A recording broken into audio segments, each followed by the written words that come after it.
Assalamualaikum, selamat datang di channel Cerita Inspirasi. Sebelum kita mulai, jangan lupa untuk klik tombol subscribe dan nyalakan lonceng notifikasinya agar kalian tidak ketinggalan cerita-cerita inspiratif lainnya. Bribtu Anton adalah seorang polisi lalu lintas yang dikenal jujur dan tegas di Polres Metro Jaya. Ia selalu menjunjung tinggi aturan dan tak pernah pandang bulu dalam menegakkan hukum.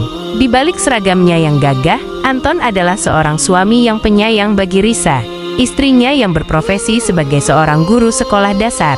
Suatu pagi yang cerah, Anton sedang bertugas mengatur lalu lintas di sebuah perempatan ramai. Tiba-tiba, matanya terpaku pada sebuah mobil berwarna merah yang melaju kencang menerobos lampu merah. Refleks, Anton meniup peluitnya kencang-kencang dan memberikan isyarat agar mobil tersebut berhenti. Pengemudi mobil merah itu tampak terkejut dan sedikit panik saat melihat Anton menghampirinya. Jantung Anton berdegup kencang ketika pengemudi itu menurunkan kaca jendela. Ternyata, di balik kemudi itu duduk Risa, istrinya. Keduanya saling bertukar pandang. Ada kebingungan dan sedikit rasa bersalah di mata Risa, sementara di mata Anton terpancar ketegasan seorang petugas dan juga sedikit rasa dilema. "Selamat pagi, Ibu. Maaf, Anda saya tilang karena melanggar lampu merah," kata Anton dengan suara mantap, berusaha menyembunyikan keterkejutannya. Risa terdiam sejenak.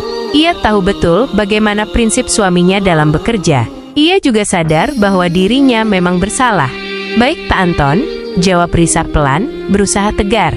Anton kemudian menjalankan prosedur penilangan sesuai dengan aturan yang berlaku. Ia memeriksa surat-surat kendaraan Risa dan menulis surat tilang dengan tenang. Meskipun hatinya sedikit bergejolak, beberapa pengendara lain yang menyaksikan kejadian itu tampak terkejut dan berbisik-bisik. Setelah selesai menulis surat tilang, Anton menyerahkannya kepada Risa dengan tatapan lembut namun tetap tegas. "Ibu Risa, saya harap ini tidak terulang lagi. Keselamatan di jalan adalah yang utama, bukan hanya untuk diri sendiri, tapi juga untuk orang lain," ujar Anton dengan nada yang lebih personal. Risa menerima surat tilang itu dengan wajah tertunduk. "Saya mengerti, Anton. Maafkan kelalaian saya." Nah, setelah kejadian tilang yang dramatis itu, Bribtu Anton pulang ke rumah dengan perasaan campur aduk, antara bangga sudah menegakkan hukum, sama sedikit was-was takut nggak dikasih jatah makan malam. Sementara itu, Risa di rumah sudah siap menyambut dengan tatapan. Tatapan seorang istri yang baru saja dikuras dompetnya oleh suami sendiri. "Assalamualaikum sayang," sapa Anton hati-hati sambil mencium tangan Risa. Risa menjawab salamnya datar, sambil menyodorkan secari kertas. "Ini apa, Pak Polisi?" Anton pura-pura bego, padahal matanya langsung tertuju pada surat tilang yang dipegang istrinya. "Oh itu, surat cinta dari negara, Bu." "Surat cinta yang isinya bikin dompet saya menangis bombay," sentak Risa, tapi untungnya masih dalam nada bercanda. "Kayaknya, kamu tega ya, nilang istri sendiri? Nggak ada diskon keluarga gitu?" Anton garuk-garuk kepala yang sebenarnya nggak gatal. "Ya mana bisa sayang, aturan tetap aturan. Lagian, kamu kan guru, harusnya kasih contoh yang baik dong." "Contoh baik sih contoh baik, tapi ya nggak gini juga caranya. Kamu tahu kan, uang segitu bisa buat beli skincare anti-aging biar kamu nggak kelihatan kayak bapak-bapak lagi kalau jalan sama aku." Risa mulai mengeluarkan jurus andalannya, drama queen level emak-emak. Anton mencoba membela diri.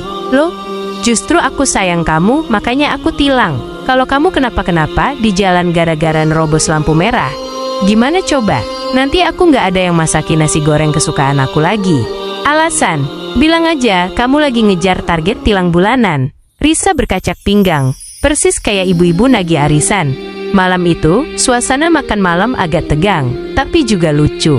Risa masih sesekali menyindir Anton soal uang tilang yang hilang, sementara Anton berusaha menjelaskan dengan bahasa polisi yang disederhanakan, biar istrinya nggak tambah pusing. "Gini loh sayang, uang tilang itu kan masuk kas negara, nanti dipakai lagi buat bangun jalan, buat fasilitas umum.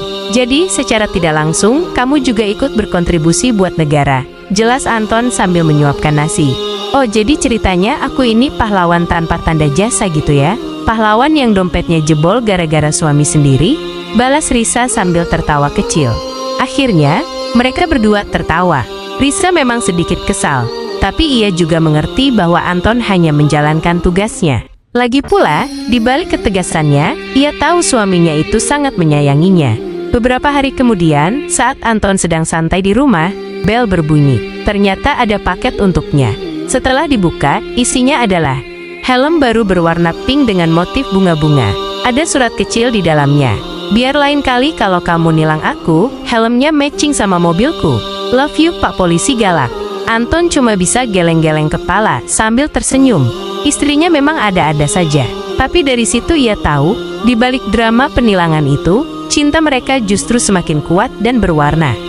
Sahabat inspirasi yang otaknya lagi butuh hiburan, dari kisah Bribtu Anton dan Ibu Risa, kita belajar bahwa menegakkan aturan itu penting. Tapi jangan lupa juga sama diskon keluarga, kalau ada ya. Dan buat para istri, kalau kena tilang suami sendiri, jangan langsung ngambek, siapa tahu itu cara dia bilang sayang.